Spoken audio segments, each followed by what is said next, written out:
Halo, selamat bertemu kembali dan salam guru penggerak. Saya Paskalis Frankianus Boku SPD, calon guru penggerak angkatan 10 dari Kabupaten Sika. Pada video kali ini, saya melakukan aksi nyata modul 1.4 yaitu budaya positif. Saya melakukan sosialisasi budaya positif dengan teman-teman guru di sekolah dan bersama siswa membuat keyakinan kelas. Pada sosialisasi kali ini saya belum menggunakan alat bantu LCD karena fasilitas sekolah kami yang belum memadai.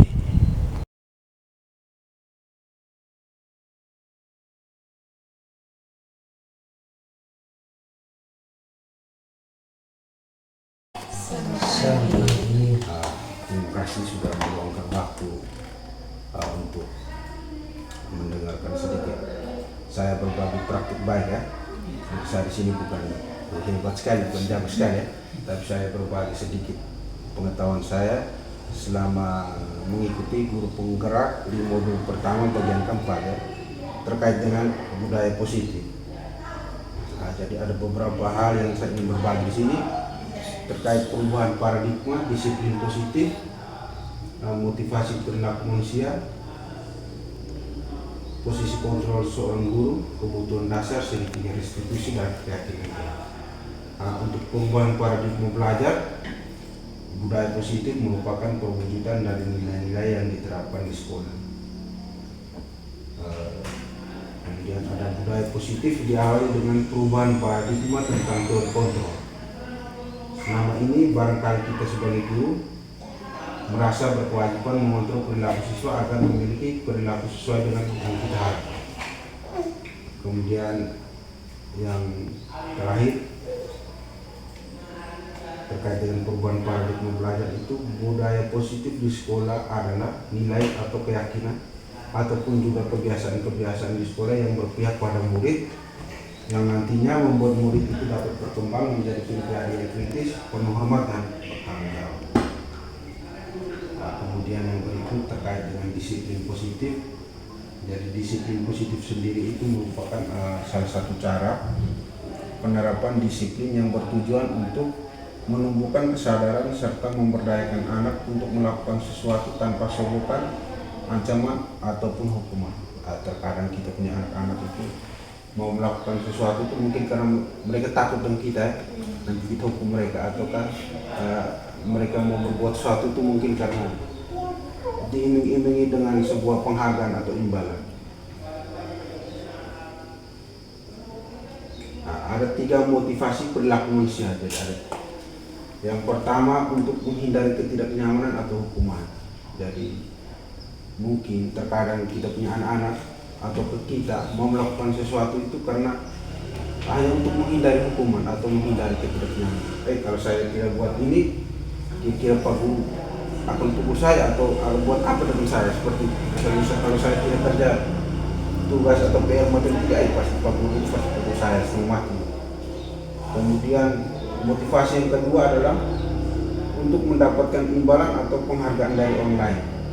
Jadi kadang-kadang kita punya anak murid atau siswa itu mau berbuat sesuatu itu karena mungkin diharapkan imbalan atau penghargaan dari online.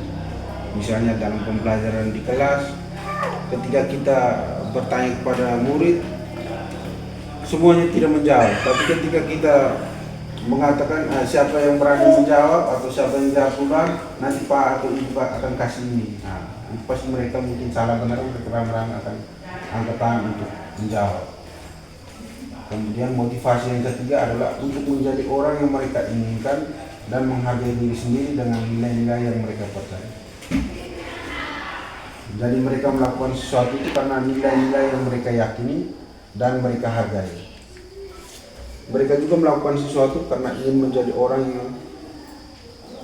yang mau melakukan nilai-nilai yang mereka yakini tersebut. Jadi motivasi yang ketiga ini adalah motivasi yang timbul dari dalam diri ya. Jadi motivasi yang ini yang kita harapkan dari siswa kita.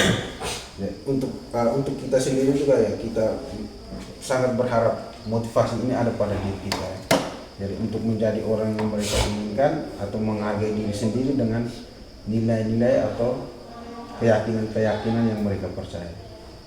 Nah, yang berikut ada posisi kontrol. Jadi terkadang kita itu menempatkan kita punya diri pada posisi kontrol tertentu.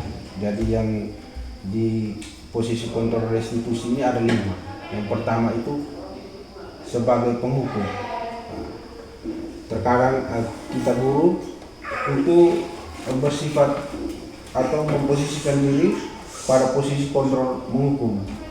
Ciri-cirinya biasanya kita dengan suara besar, membentak-bentak.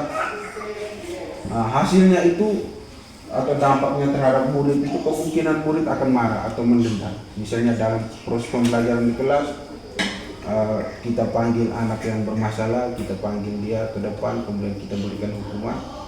Itu pasti dampaknya anak itu mungkin kembali ke tempat duduk, dia akan mungkin mencolek-colek bukunya atau mejanya, atau lebih buruk lagi mungkin dia pulang sekolah, dia lihat kita punya kendaraan atau motor, dia bisa merusak itu. Nah, itu saya sudah pernah pengalaman dulu saya kumpulkan. Nah, kemudian yang berikut adalah posisi kontrol sebagai pembuat merasa bersalah.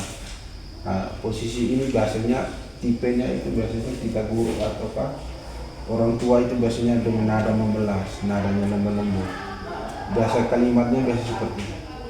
Kami ini orang tua di rumah kerja setengah mati, kamu datang sekolah huru-hara. Kalimat-kalimat seperti itu biasanya membuat anak itu merasa bersalah, merasa tidak dihargai, dia merasa rendah diri, dia merasa tidak berguna untuk orang lain. Kemudian posisi kontrol yang berikutnya adalah teman. Jadi kita membuat murid itu menjadi kita punya teman atau sahabat. Nah, ini baik juga.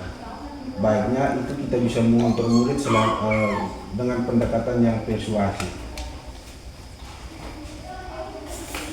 Kemudian dampak buruknya itu adalah suatu ketika kita misalnya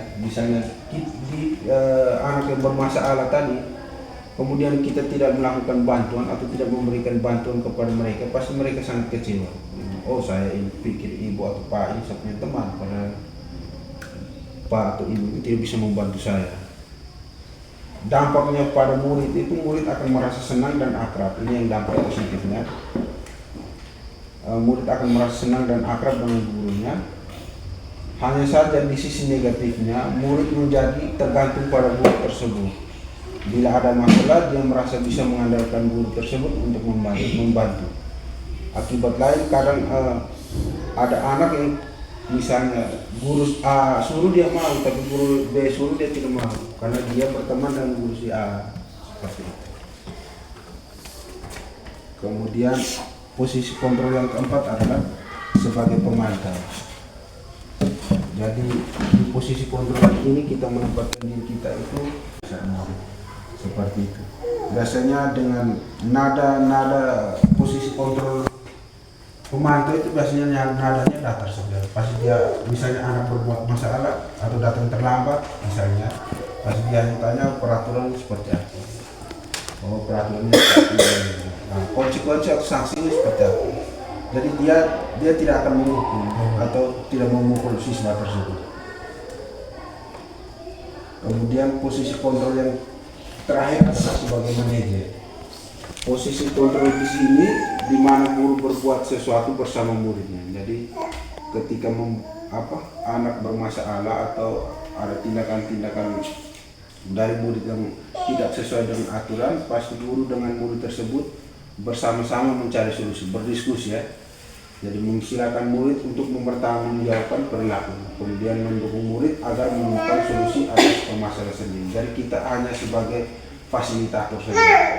Untuk murid itu menemukan solusinya sendiri. Misalnya ketika murid itu datang terlambat, kita tanya mungkin alasannya kenapa dia datang terlambat, kemudian solusinya. Nanti dia menemukan solusinya.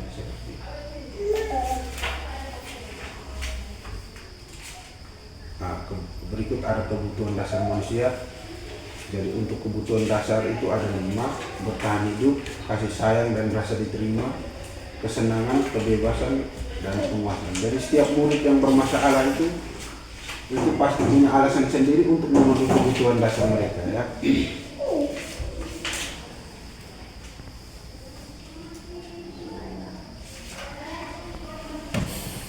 Yang berikut adalah semua. Yang berikut itu terkait dengan segitiga restitusi ya. Segitiga restitusi itu adalah suatu proses dialog yang dijalankan oleh guru atau orang tua agar dapat menghasilkan murid yang mandiri dan bertanggung jawab. Jadi untuk segitiga restitusi itu ada 3 tahapan.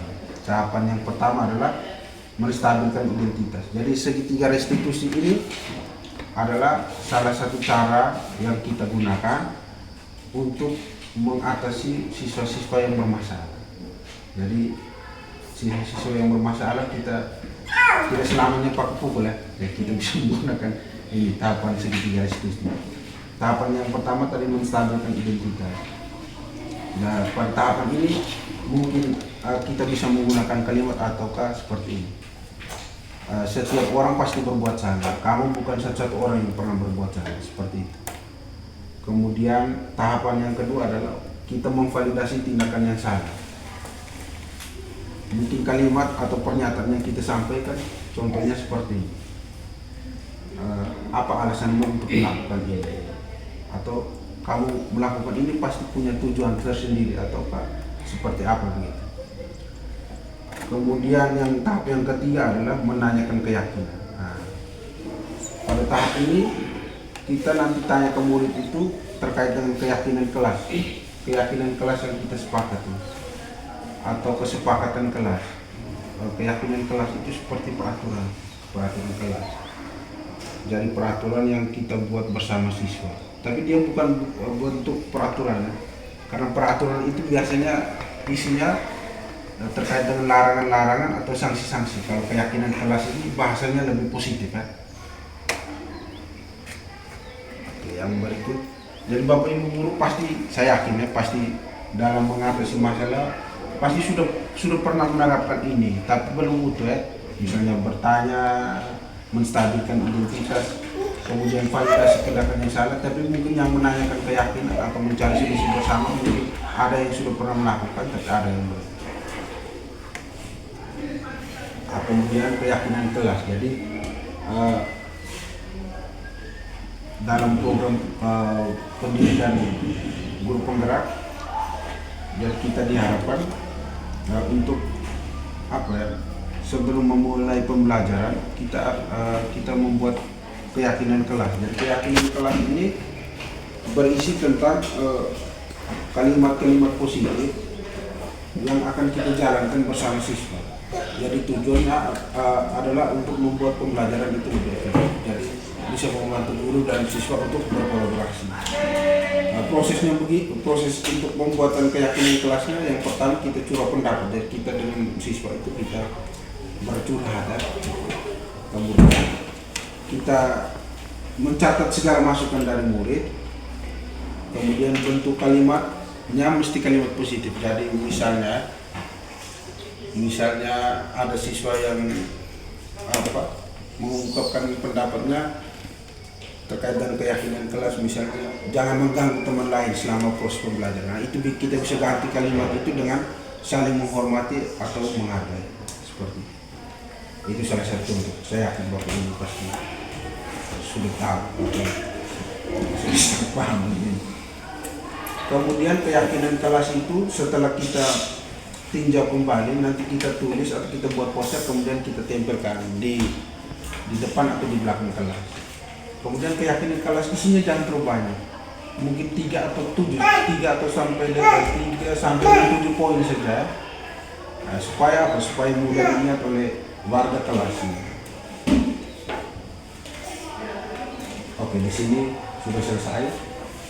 Saya punya satu contoh kasus, mungkin Bapak Ibu guru saya bacakan saja. Rudi terlihat tidur di dalam kelas dan tidak menyimak pelajaran bahasa Inggris dengan baik. Ibu Rika menggebrak meja untuk membangunkan Rudi. Tanpa bertanya alasan, Ibu Rika meminta Rudi untuk keluar.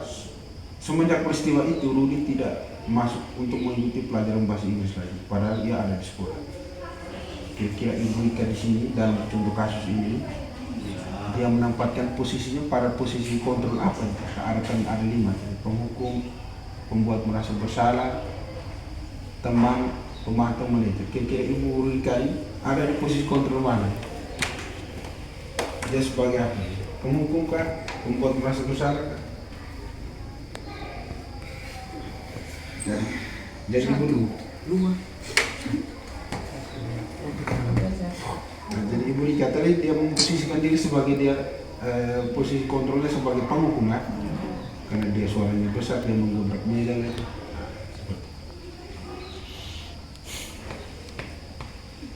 Nah, itu saja yang saya ingin berbagi. Ada pertanyaan?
Selamat pagi, Pak.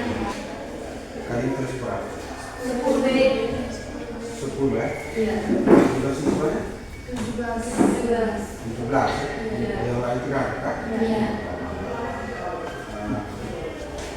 Pimpinan di belakang merah. Masuk. Di sini.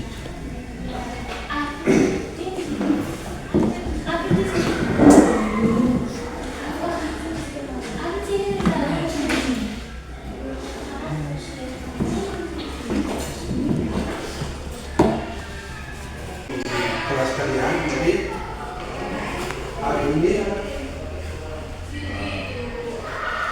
nanti kita bersama-sama membuat keyakinan kelas ya. Jadi terkait dengan keyakinan kelas ini, itu tuh terkait dengan hal-hal yang bisa kita lakukan atau kita buat selama berada di dalam kelas. Jadi hal-hal yang positif yang kita lakukan selama berada di dalam kelas. Ini fungsinya untuk supaya kita kerjasamanya semakin bagus, kemudian pembelajarannya lebih efektif. Ada pengaruh.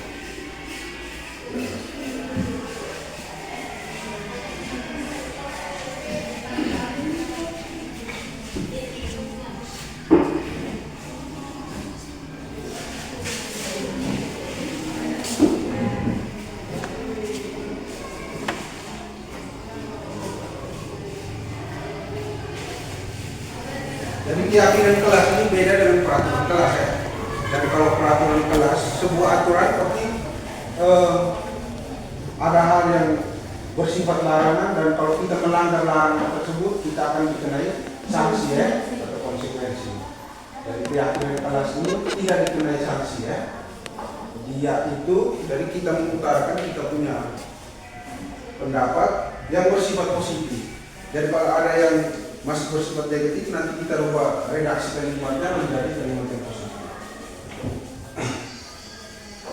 misalnya keyakinan kelas, siapa yang mau bercontoh, jadi harus bisa berpendapat ya, jangan takut karena tidak ada manusia yang dipenjara ketika dia berbicara. Dan takut ya. Nah, Pak kasih contoh ya, salah satu keyakinan kelas, misalnya kita berdoa sebelum dan sesudah pelajaran. Nah itu termasuk keyakinan kelas. Jadi hal-hal yang kita yakini, hal-hal baik yang kita yakini, itu yang kita utarakan. Misalnya apa lagi? Selain berdoa sebelum dan sesudah pelajaran. No, mungkin ada masukan? Waktu bisa yang pertama di sini.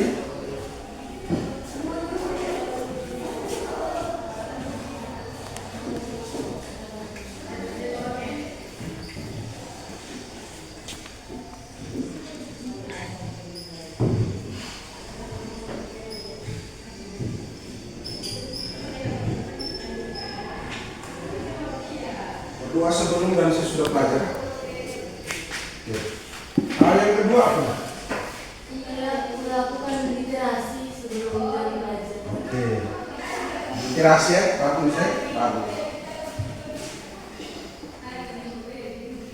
Literasi. Masih ada, kita ungkapkan sebanyak-banyaknya. Nanti baru setelah kita ungkapkan baru kita lihat, oh mana yang cocok dengan kita punya kelas, mana yang kita kesampingkan dulu seperti itu. Masih ada yang lain? Hal-hal positif ya, hal-hal positif. Apa?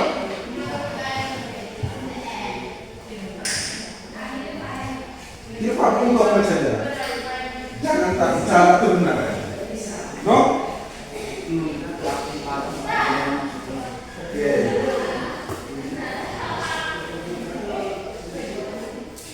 Mengikuti apel pagi sebelum masuk kelas ya. Sebelum masuk kelas. Nah, ini kan hal yang positif toh.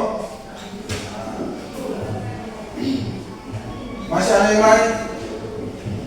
Masuk kelas sebelum berbunyi. Masuk kelas sebelum berbunyi.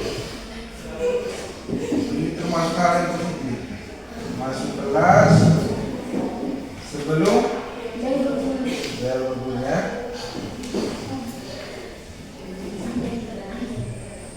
Masih ada yang lain? Mengikuti tata tertib di sekolah. Mengikuti tata tertib di sekolah. Benar.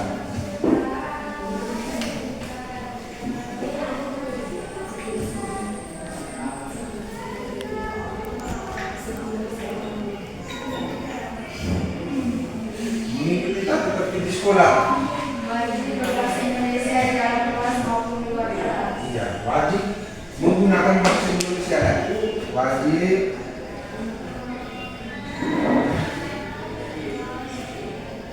menggunakan bahasa ya, berada di lingkungan sekolah ya, bukan hanya di kelas tapi di lingkungan sekolah. Ada lagi, ungkapkan sebanyak-banyaknya. Tidak apa-apa ya, hal-hal positif. Misalnya apa lagi?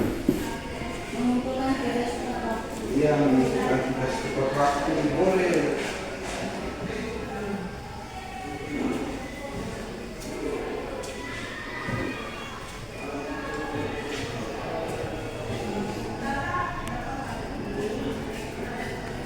Mengumpulkan tugas tepat waktu. Terus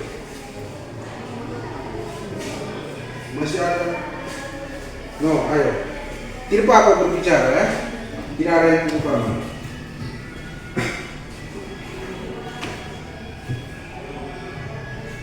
Tambahkan satu ya. Menjaga kebersihan kelas. Nah, itu termasuk hal yang positif juga.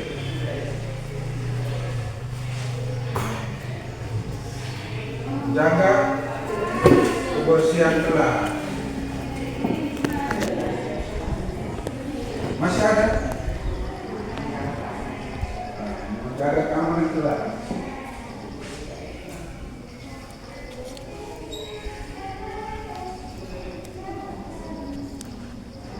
Masih ada? Ayo kita ungkapkan sebenarnya. Misalnya apa? Konsentrasi dalam memahami penjelasan konsentrasi ya. Konsentrasi. Jadi kalau berada di kelas itu fokusnya harus pada pembelajaran ya, jangan fokus pada hal lain. Apa lagi? Ada yang menggunakan HP? Biasanya di dalam pelajaran guru sudah jelaskan ya main HP. Ada tuh. Berarti apa? Disita HP-nya kan? Nah, kata disita ini yang kita kesampingkan karena ini merupakan hal yang beda. Jadi kita mesti gunakan HP secara bijaksana ya. Artinya secara bijaksana berarti ketika jam pembelajaran kita fokus ya, kita tidak usah atau jangan main HP-nya. Gunakan HP secara bijaksana. Oke, tambah 2 ya. Tambah 2.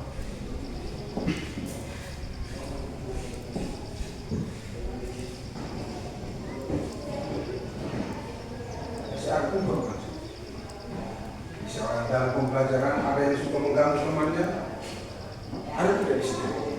Nah, berarti jangan mengganggu teman ya.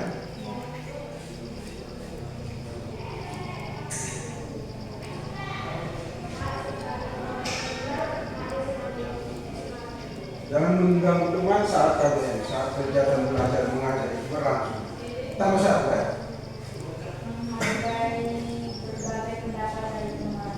Iya, menghargai ya.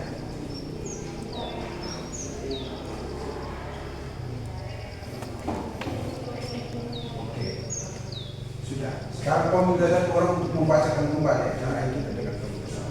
Siapa yang mau membacakan? Silakan. Silakan. Suara besar. Yang pertama, berdoa sebelum dan sesudah pelajaran literasi. Berdoa sebelum dan sesudah pelajaran. Yang kedua, literasi. Yang ketiga, mengikuti apel pagi sebelum masuk kelas. Yang keempat, masuk kelas sebelum berbunyi. Yang kelima, mengikuti tata tertib sekolah. Yang keenam, wajib menggunakan bahasa Indonesia. Yang ketujuh, mengumpulkan tugas tepat waktu. 8. Menjaga kebersihan kelas. 9. Menjaga keamanan kelas. 10. Konsentrasi. 11. Menggunakan HP secara bijaksana. 12. Jangan mengganggu teman saat KBM. 13. Menghargai.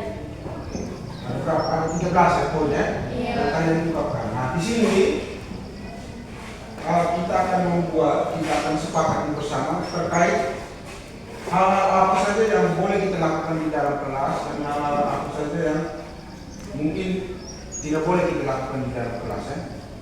Dari 13 ini ada yang punya maksud dan tujuan yang sama.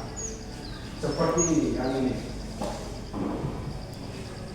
Mengikuti apel pagi sebelum masuk sekolah, kemudian masuk kelas sesuai sebelum bel berbunyi, terus mengikuti tata tertib sekolah, kemudian mengumpulkan tugas tepat waktu, menjaga keamanan. 1, 2, 3, 4, 5 itu maksud dan tujuannya sama ya. Dari ini kita rangkum menjadi satu saja.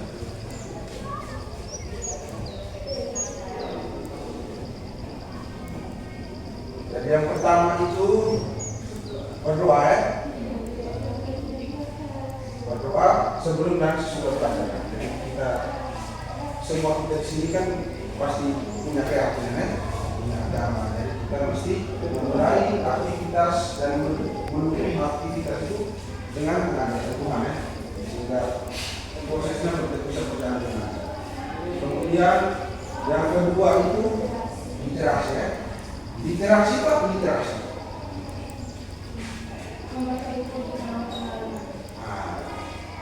Literasi itu adalah kegiatan bukan hanya membaca saja, mendengarkan, mengamati, itu mencari tahu itu adalah literasi. Jadi aktivitas literasi itu membaca, mengamati, kita melihat di sekeliling, mencari informasi itu termasuk bagian dari literasi ya.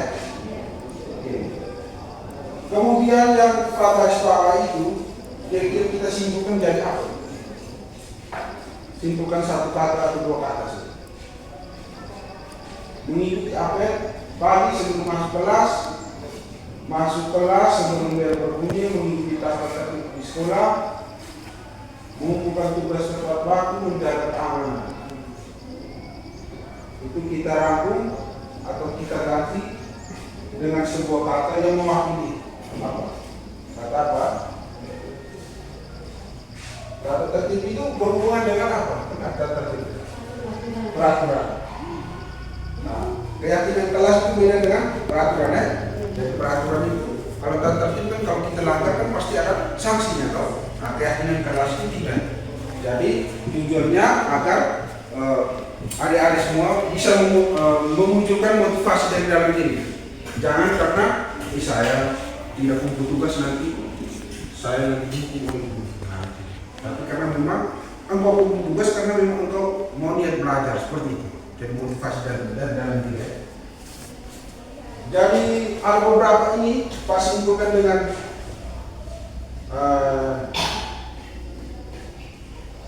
kata disiplin ya. Nah, jadi disiplin itu termasuk dengan mengumpulkan tugas tepat waktu, itu termasuk disiplin. Terus mengikuti apel pagi, itu juga termasuk disiplin. Mengikuti tata tertib di sekolah itu termasuk disiplin ya. Kemudian jangan mengganggu teman saat pembelajaran KBM dan menghargai. Ini kita konsentrasi juga. Gunakan HP secara bijaksana juga. Kita rangkum menjadi sebuah kalimat atau beberapa kata saja. Sehingga maksud dan tujuannya, kalau dia ini berarti dia mesti konsentrasi, gunakan HP secara bijaksana, jangan mengganggu teman lain. Itu kita simpulkan dengan apa? Menghargai orang lain ya. Kalau dia menghargai orang lain berarti kalau gurunya sementara memberikan penjelasan pasti dia konsentrasi ya, pasti dia tidak main HP, pasti dia tidak ganggu orang lain. Seperti itu.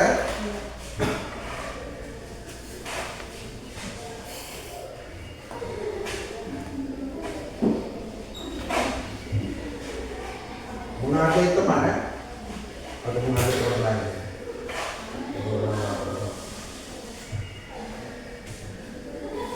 Kemudian yang belum wajib menggunakan bahasa Indonesia itu juga termasuk disiplin ya. Literasi berdoa sudah, mengumpulkan tugas sudah, menjaga kebersihan ya, menjaga kebersihan.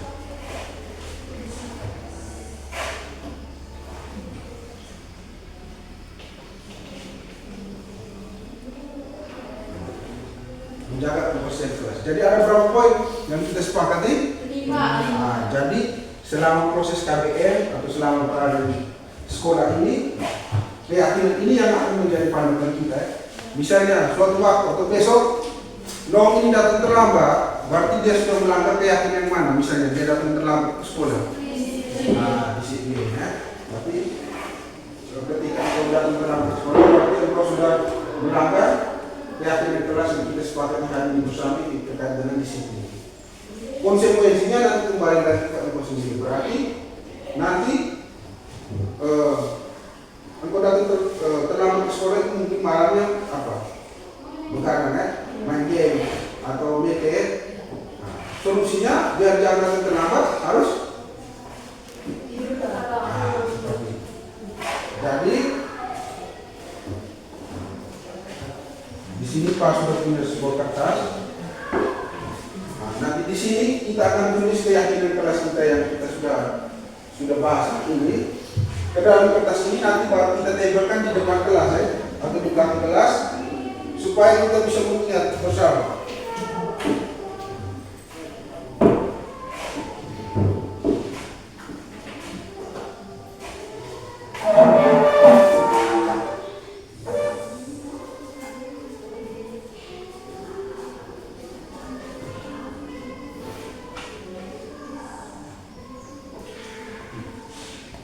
Siapa yang tunjuk bagus?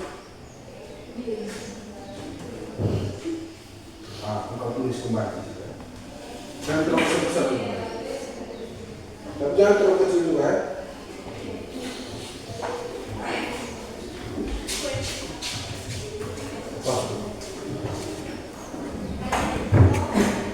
Dua, literasi, 3, disiplin, 4, menghargai orang lain, 5, menjaga kebersihan belah.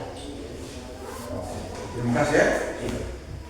Oke, kebiasaan kita sepakati ada 5: berdoa, literasi, disiplin, menghargai orang lain, menjaga kebersihan belah.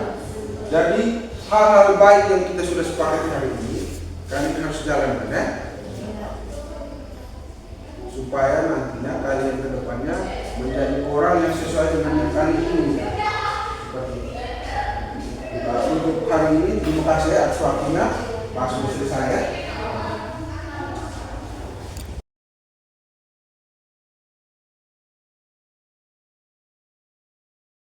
Ini adalah keyakinan kelas yang sudah kami sepakati bersama.